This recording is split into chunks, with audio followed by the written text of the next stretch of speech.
अक्सर हम सोचते हैं काश हमें काम पर ना जाना हो और बैठे बिठाए हमारे खाते में पैसे आते रहें। लेकिन क्या यह संभव है कि हम काम ना करें लेकिन बैठे बिठाए हमारे पास पैसे आते रहें?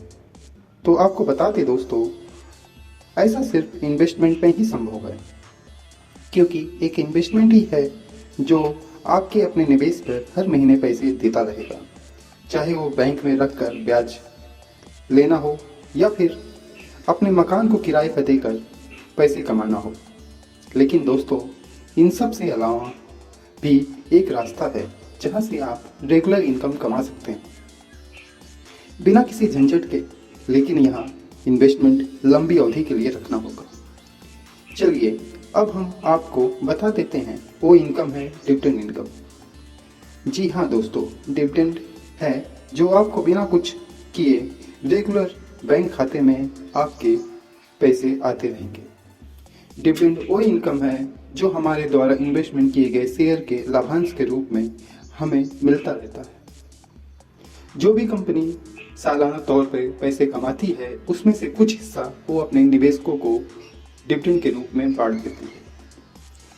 आइए इस बात को हम इस तरह से समझते हैं कि जिस तरह से हम बैंक में अपने पैसे को रखकर ब्याज कमाते हैं, उसी तरह हम जब शेयर्स में, कंपनी के शेयर में इन्वेस्टमेंट करते हैं, पैसे लगाते हैं, तो कंपनी जो भी इनकम करती है, जो भी कमाई करती है, उस अपने प्रॉफिट का कुछ हिस्सा वो अपने निवेशकों में बांट देती है और वही पैसा डिविडेंड कहलाता है। तो दोस्तों, इस लेख में हम जिस सरकारी कंपनी के बारे में चर्चा करने वाले हैं, उस सरकारी कंपनी का नाम है गेल, जो रेगुलर अपने निवेशकों को डिविडेंड के रूप में कुछ न कुछ देती रहती है। साल 2021 की बात करें तो इसने सालाना तौर पर 9 रुपया पर शेयर का डिविडेंड दिया है। जिसके पास दोस्तों एक शेयर था, उसे 9 रुपया का डिविडेंड मिला होगा। मतलब अगर आपके पास 1000 शेयर होंगे तो आपके खाते में 9000 रुपये का डिविडेंड आया होगा। तो चलिए दोस्तों, इस गेल इंडिया के बारे में और विस्तार से हम बात करते हैं। इसका आईपीओ दोस्तों सन 2004 में आया था। वो भी इसका आईपीओ का प्राइस था 195 रुपये के प्राइस पर यह मार्केट में लिस्टेड हुई थी या आईपीओ लेके आई थी। अगर किसी निवेशक ने सन 2004 में इसके 1000 शेयर्स खरीद लिए होते उस समय, आज से लगभग 18 साल पहले की बात है दोस्तों, अगर उस समय किसी भी निवेशक ने इसके 1000 शेयर्स 195 रुपये पर खरीद लिए होते, तो उस समय उसे पे करना होता 1,95,000 रुपये। उसका टोटल इन्वेस्टमेंट होता। फिर इन 18 सालों में उसे लगातार डिविडेंड जो मिलता रहा सो मिलता रहा। उसके बावजूद भी क्या बेनिफिट मिला इन 18 सालों में गेल के निवेशकों को, आइए उसके बारे में भी हम चर्चा करते हैं।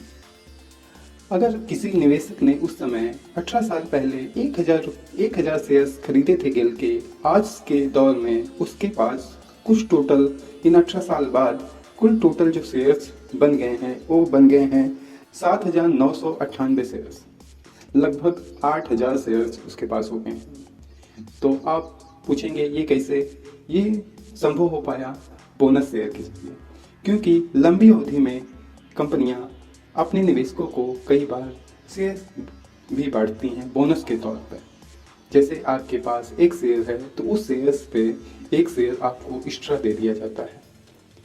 उसे देखा जाए तो उसकी कीमत आधी हो जाती है उस समय। जैसे आपने 500 का एक शेयर लिया है तो एक शेयर कंपनी आपको बोनस के तौर पर देगी, लेकिन उस वक्त उसका प्राइस आधा हो जाता है। मतलब 250 रुपये के 2 शेयर्स हो जाते हैं।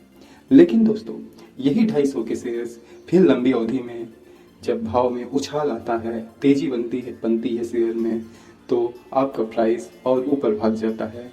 तो जिससे आपके पास डबल टिबल शेयर्स होते जाते हैं। आपके शेयर्स में मल्टीपल बढ़ोतरी होती रहती है।